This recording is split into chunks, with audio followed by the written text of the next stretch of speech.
Hello everyone. आज हम लोग देखेंगे क्लास 10th का जो ज्योग्राफी है और ज्योग्राफी में जो फर्स्ट चैप्टर है जिसका नाम है रिसोर्स एंड डेवलपमेंट। देखिए, जब रिसोर्स एंड डेवलपमेंट की बात करते हैं तो पर्टिकुलरली रिसोर्स क्या होता है। ठीक है, रिसोर्स जो होता है जो हमारी आवश्यकताओं को फुलफिल करता है। ठीक है, चाहे वो कुछ भी हो सकता है। ठीक है, चाहे वो नेचुरल हो या ह्यूमन मेड हो। ठीक है, तो उसी के बारे में यहाँ पे देखेंगे। तो कहता है everything available in our environment which can be use to satisfy our needs. कहता है कि जो भी चीजें हमारे वातावरण में अवेलेबल हो, जो भी चीजें हमारे एनवायरमेंट में अवेलेबल हो, जो हमारे लिए यूजफुल हो और हमारी आवश्यकताओं को, हमारी जरूरतों को क्या करता हो, फुलफिल करता हो, है ना। तो उसे, चाहे वो टेक्नोलॉजी हो, है ना, टेक्नोलॉजिकली टेक्नोलॉजिकली एक्सेसिबल हो, इन्वायरमेंट इकोनॉमिकली, है ना। तो चाहे और उसके बाद ये कल्चरली एक्सेप्टेबल भी हो, इसी को हम लोग क्या बोलते हैं, रिसोर्स बोलते हैं। अब देखिए आगे जब बात की गई है कि जो पर्टिकुलरली रिसोर्स हैं, ठीक है, यहाँ पे ये कहीं ना कहीं ये जितने भी चीजें हैं, चाहे वो फिजिकल इन्वायरमेंटल, है ना, चाहे वो नेचुरल हो,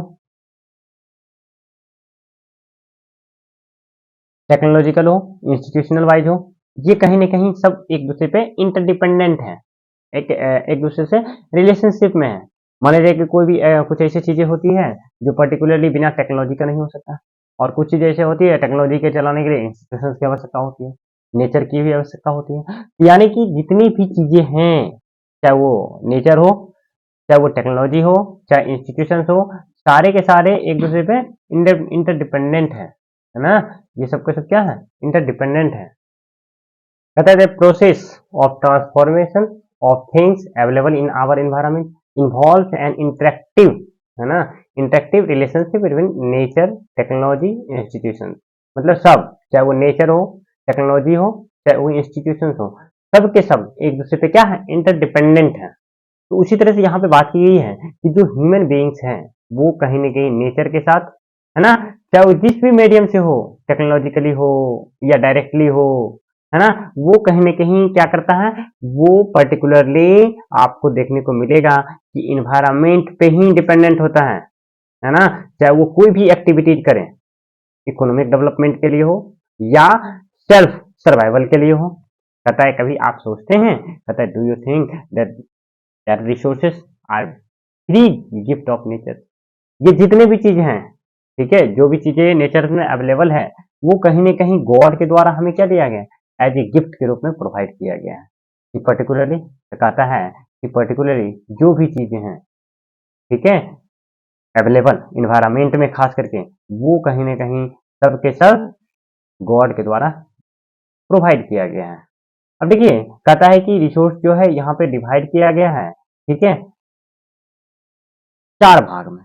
ठीक है, there are four kind of resources. ठीक है, उसको रिसोर्स को डिवाइड किया गया है। अब देखिए, जो रिसोर्स को डेवलप क्लासिफाइड किया गया है, इसमें बेसिस, ठीक है, पहला हम लोग देखेंगे ऑरिजिन के बेसिस पे, जिसमें कि हम लोग बायोटिक और दूसरा अबायोटिक।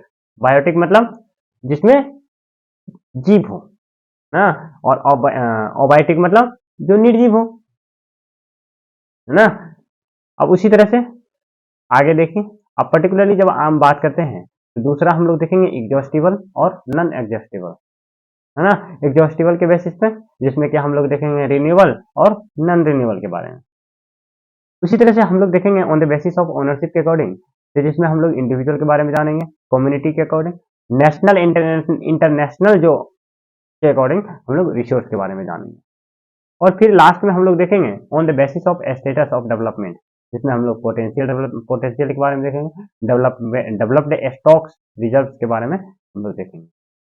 अब देखिए पर्टिकुलरली इसी केस में हम लोग देखेंगे आगे कि पर्टिकुलरली यहाँ पे देखिए एक फ्लो चार्ट दिया गया है। इस फ्लो चार्ट को आप कहीं ना कहीं माइंड में रखिए, ताकि आप पूरे जो रिसोर्स को अच्छे से डिफाइन कर पाएंगे। ठीक है, अब देखिए रिसोर्स के बारे में जब बात करते हैं तो कहता है कि रिसोर्स जो है पर्टिकुलरली इसको दो भाग में बांटते हैं, पहला नेचुरल, दूसरा ह्यूमन, है ना।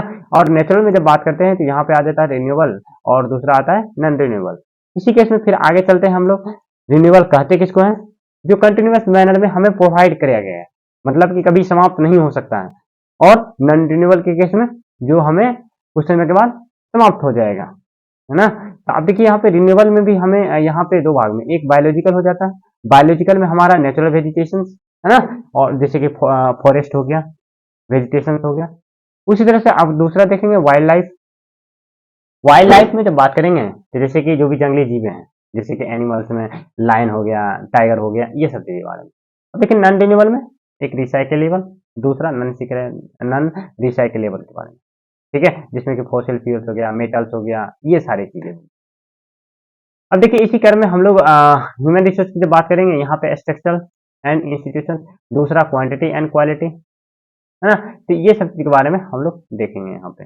अब देखिए आगे बात की गई है कि पर्टिकुलर जो भी चीजें हैं, ठीक है, यहाँ पे डेवलपमेंट ऑफ रिसोर्सेस, जो रिसोर्स है उसका डेवलपमेंट कैसे किया गया उसके बारे में कहते हैं। Resource are vital for human survival as well as for maintaining the quality of life, ना। कहता है लाइफ को सर्वाइवल के लिए एज वेल एज अच्छा लाइफ जीने के लिए हमें रिसोर्स की आवश्यकताएं होती है। और तो और जो भी चीजें हैं, ठीक है, खास करके अ, हमें जिसकी आवश्यकता पड़ती है या किसी भी तरह से ग्रोथ चाहिए होता है, तो कहता है depletion of resources for satisfying the greed of a few individual, ठीक है।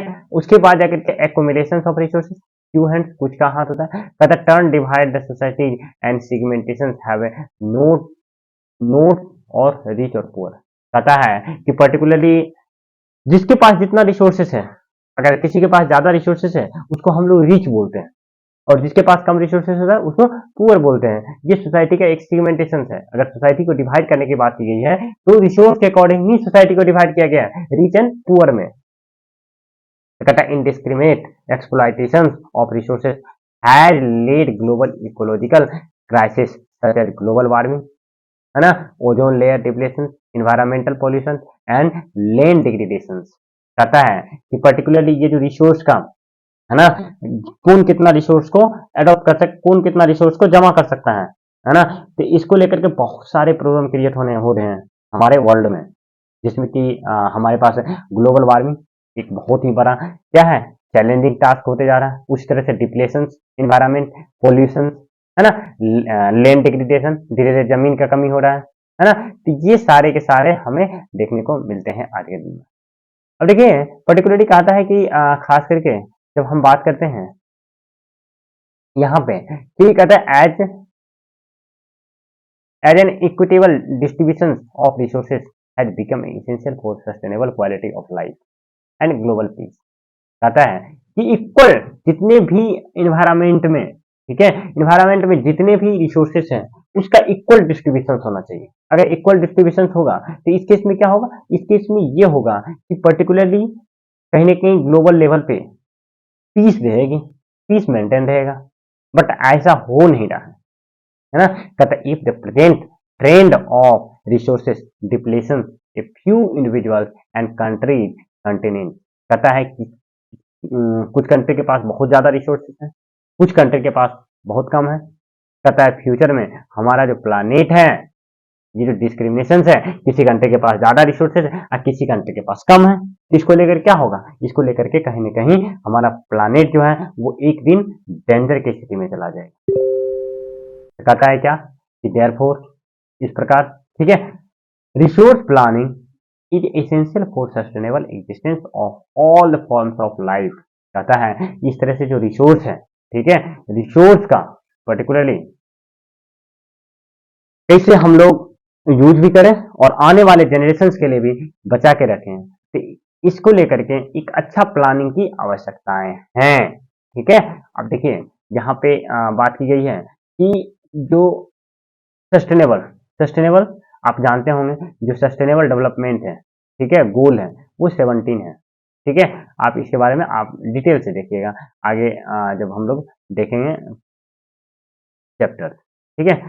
अब देखिए यहाँ पे बात की गई है कि एक समिट का, ठीक है, सस्टेनेबल डेवलपमेंट, ठीक है, सस्टेनेबल डेवलपमेंट होता क्या है, कहता है sustainable development economic mean development to take peace without damaging environment and development at the present should not compromise with the needs of future generation. मतलब अपने लिए भी यूज करना और आने वाले जनरेशन के लिए भी कहीं ना कहीं जो थिंग्स हैं उसको बचा के रखना, ठीक है। तो आज इतना ही रहने दीजिए, फिर आपसे मिलते हैं अगले दिन अगले लेक्चर में, ठीक है। थैंक